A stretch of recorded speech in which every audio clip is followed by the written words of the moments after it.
Hello viewers, আসসালামু আলাইকুম। আজকে আপনাদেরকে দেখাবো হচ্ছে আমি ইঞ্জিন ব্রেক কিভাবে করি। বাইক যখন স্পিডে থাকে তখন আমি ক্লাচ না ধরে পিকআপটা জাস্ট ছাড়ে দেই আর সামনের পিছনের ব্রেক পরিমাণ মতো করে ধরি।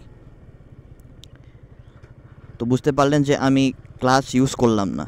ক্লাচ ইউজ না করার ফলে ইঞ্জিন থেকে ভন ভন করে একটা আওয়াজ হচ্ছে। যখন এই আওয়াজটা হবে তখনই বুঝবেন যে ইঞ্জিন ব্রেকটা কাজ করতেছে। আর ইঞ্জিন ব্রেক ইউজ করা খুবই ভালো। ইঞ্জিন ব্রেক একটা এমার্জেন্সি ব্রেক হিসেবে কাজ করে।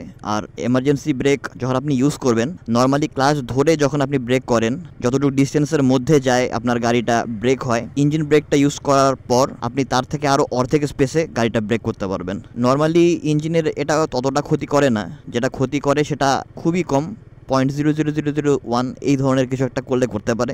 এটা আমার পার্সোনাল মতামত যে ইঞ্জিন ব্রেক করলে ইঞ্জিন হিট একটু বেশি হয়। নিয়মটা আমি আরেকবার আপনাদেরকে দেখাই দিচ্ছি। যখন আপনারা এভাবে যাচ্ছেন তখন যাইতে যাইতে ক্লাচ না ধরে পিকআপটা জাস্ট ছাড়ে দিবেন। পিকআপটা ছাড়ে দেওয়ার পর ফিল করতে পারবেন যে ইঞ্জিন অটোমেটিক আপনার গাড়িকে ধীরে ধীরে স্লো ডাউন করতেছে। এই যে স্লো ডাউন করতেছে, এটাই হচ্ছে ইঞ্জিন ব্রেক। এই স্লো ডাউন করার সময় তখন আপনারা সামনের ব্রেক আর পিছনের ব্রেক পরিমাণ মতো প্রেস করবেন। ইনশাল্লাহ আপনাদের বাইক অনেক কম ডিস্টেন্সের মধ্যে থেমে যাবে। আসসালামু আলাইকুম।